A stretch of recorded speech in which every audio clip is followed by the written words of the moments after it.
FameUS 2009 big year for you, bro. The I Rap Now EP, huge waves, gets nominated for a Stylus Award, a Much Music Video Award, and a Juno Award. And now you're getting your feet wet into acting. Yeah. Tell me how that came about. Well, last year was a real good year, you know. I was able to express my feelings and my thoughts through music, through the I Rap Now EP, and now with Goddess Girl. It's sort of like the same thing, except the emotion and the character is really built on the big screen. You know, it kind of takes people into the life of the kid. But is it easy though to go from rapper to actor? Well, I think the transition was pretty easy considering there's no dialogue in the actual movie, so it's just more about emotion and expressions. And being an artist just in general, more than a rapper or an actor, being an artist, I have these feelings and I have these emotions, and it just so happens that putting them on the big screen was the next step. Now, it's directed by A&R. Who's that? It's actually Ashton and Rez. Ashton is my government name, and I think it was just another twist on it. You know, behind this whole rapper persona that I had, there is an actual individual.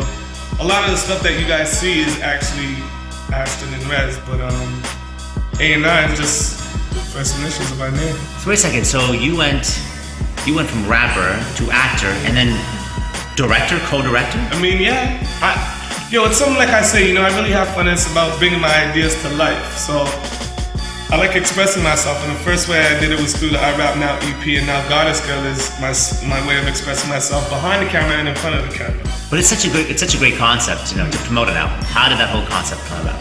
Well, it was kind of funny because last year the I Rap Now EP, you know, it did a lot of things for me as far as my career goes, but the only problem was there was only 5 songs out.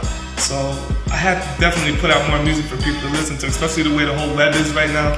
People want to hear more. So I was like, how could I get music out but yet still have that creativity that people are used to seeing from a famous project? So we decided, you know, how about we release a short video for each song, kind of painting a picture, and when you add all 8 together, you then create Goddess Girl, the movie.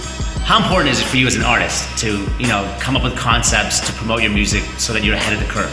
Well, I mean, I take it as my job, you know, I kind of take this real serious, and it's just like any other job. There's a lot of millions of people who want to be in the rapper position. Like, just think about how many rappers you know, right? So you gotta always think like your competition is pretty heavy, and there's always somebody trying to take your job. So, but I think the way that the whole industry is right now, you know, people want to see a lot.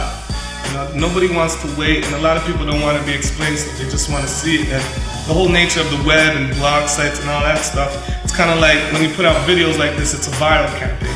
So it kind of gets on the web, and you know, it has people start talking and creates this buzz, which is great for the project. So we talked about the visuals, obviously. Tell me about the music behind Goddess Girl.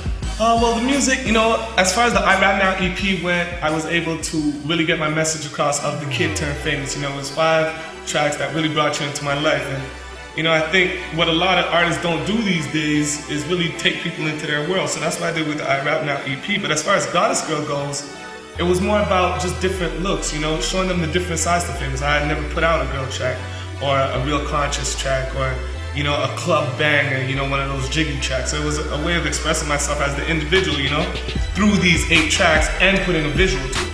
Here, you wrote the music as a concept, the entire... No, well, actually the music was written first. It was just a process of listening to the music and think, okay, how do we create a story that like... fits this music. That's so crazy. Yeah, it was a crazy ride too. Now that it's done and you see it, how do you feel? It feels good. I mean, anytime I'm done anything, once this interview's done, I'm gonna feel good because I just want to see, and I don't mean that in that way, I just want to see how it's gonna turn out. You know, it's different, everybody looking at this stuff. Like a lot of the videos that I put out last year, and after you see this movie and this poster, you know that you don't see the work that went into this poster. So when I look at it, you know, I feel good looking at it, but it's kind of like what's next. You know, I'm already thinking about next.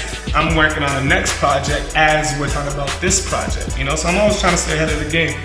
It's just part of the day. It's just part of the day. Tell me about the producers, Bird and Keys. Bird and Keys is kind of a strange story, you know, and I think Real Recognize Real is one of those instances where I was on Hip Hop Canada just checking a thread for Battle of the Beatmakers, and Bird and Keys, well, I didn't know who they were at that time, but I heard this beat, and it was bumping. You know, so it was a video of the actual contest. So I hit up the YouTube video to see who posted it, and I messaged them, and they hit me back on the Facebook. You know, we went back and forth, got their address, went over to the studio that same day and picked up 12 beats. Just like that? Boom. Like, I didn't know them 24 hours ago, but I really liked what I heard. And it's kind of funny because what they were telling me was that they actually lost that battle.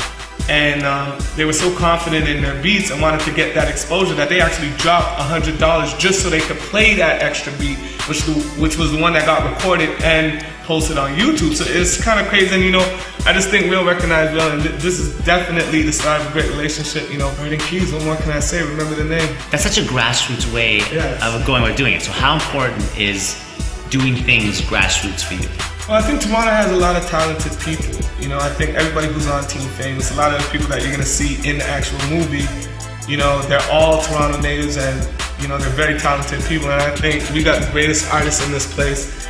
So why go anywhere else? You know, I got the means to make a lot of things happen over a few years. I've built a lot of connects. You know, my network is rather strong. So it's just about everybody has the same goal. Everybody's just a kid trying to make it. And at the end of the day, if I could bring a lot of these people who trusted me and believed in me before all of this, you know, it's just a great feeling.